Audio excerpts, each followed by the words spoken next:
ఒకరికి పెట్టడం నేర్చుకో, దాచుకున్నది నీ వెంట వచ్చేది కాదు. నరసింహశతక కర్తే ఒక మాట అంటాడు, తల్లి గర్భము నుండి ధనము తేడెవ్వడు, వెళ్ళిపోయేడినాడు వెంటరాదు, లక్షాధికారైన లవణమన్నమే కాని మెరుగు బంగారంబు మింగబోడు, విత్తమార్జన చేసి విర్రవీగుట కాని కూడబెట్టిన సొమ్ము కుడువలేడు, పుందుగా మరుగైన భూమి లోపల పెట్టి దాన ధర్మము లేక దాచి దాచి తుదకు దొంగలకిత్తురో దొరలకవునో, తేనెజుంటీ గలీయవా తెరువరులకు, భూషణ వికాస శ్రీధర్మపుర నివాస దుష్ట సంహార నరసింహ దురిత దూరా. తల్లి కడుపులోంచి వచ్చినప్పుడు తెచ్చుకున్నది ఏదీ లేదు. అమ్మ కడుపులోంచి వచ్చినప్పుడు ఎలా వచ్చాడో వెళ్ళిపోయేటప్పుడు కూడా అంతే. ఒంటి మీద ఆఖరణ కప్పినటువంటి నూలు బట్ట కూడా లాగేస్తాడు.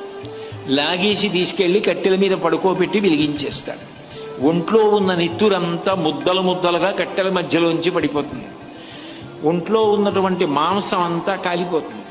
తల వెంట్రుకలు మొదలైనవన్నీ ఊడిపోయి గాలికి ఎగిరిపోయి చెట్ల మొదట్లలోకి వెళ్ళిపోతాయి. ఎముకలు ఊడి మెల్లిమెల్లిగా కింద పడిపోతే కొడుకు అస్థి సంచయనం చేసి తీసుకెళ్లి గంగా నదులలో కలిపేశాడు. ఏది మిగిలింది?